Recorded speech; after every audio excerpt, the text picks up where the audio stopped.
In your past, you talked about solids of revolution. If I take a curve in the xy plane and revolve it around one of the axes, I get a solid, and you can find its volume. I'm not really interested in the volume now, though. We're looking at the surface that's formed by revolving a curve around one of the axes. If I have a curve, say, in the xy plane, and I revolve it around the x-axis, I get this lovely looking thing here. I've revolved it, so I get circles, because that's the result of revolving something. And they're different sizes in different places, because we're at different levels on the x-axis there. There's my surface of revolution.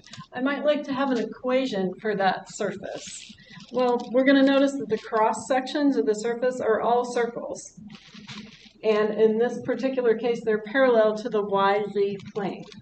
So circles centered around the x-axis have equation x squared, no they don't, y squared plus z squared equals the square of the radius. What's the radius? Well, the radius is determined by the curve. And it's dependent upon where we are on the x-axis. So that's the radius, depending on x, the equation of the circle. So it's squared. Suppose I take my curve and revolve it around the y-axis instead. So here's the little brother of my curve. I'm going to revolve around the y-axis instead. Really, I just wanted an excuse to play with my Party City things. Now I have revolved around the y-axis cross sections that are parallel to the xz plane.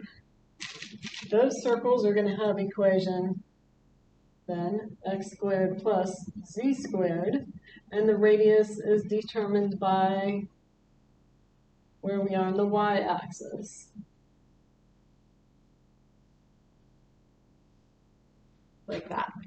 As you might guess from those first two, if I revolve around the z-axis, I'm going to have cross-section circles parallel to the xy plane, and a radius that's determined by z.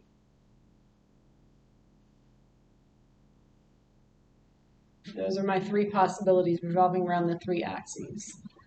Couple examples. Suppose I take the line z equals 3y and revolve it around the z-axis. Z equals 3y, something like that, pretty steep.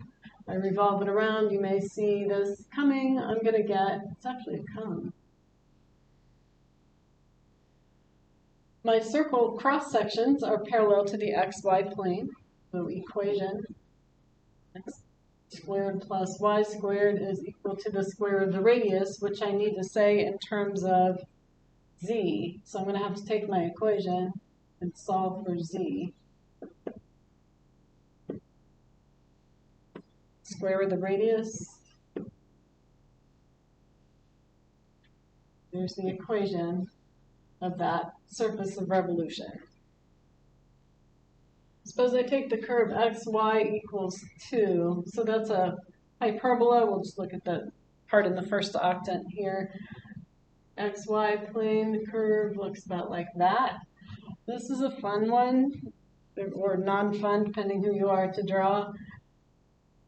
When I revolve around, we get little tiny circles at the beginning and really big ones the farther out I go. So I get something that looks kind of trumpet shaped. Something like that. Picture the bell of a horn opening out. If I'm going to revolve around the x-axis, my circles are parallel to the yz plane. Y squared plus z squared equals, and I'm going to need a function of x.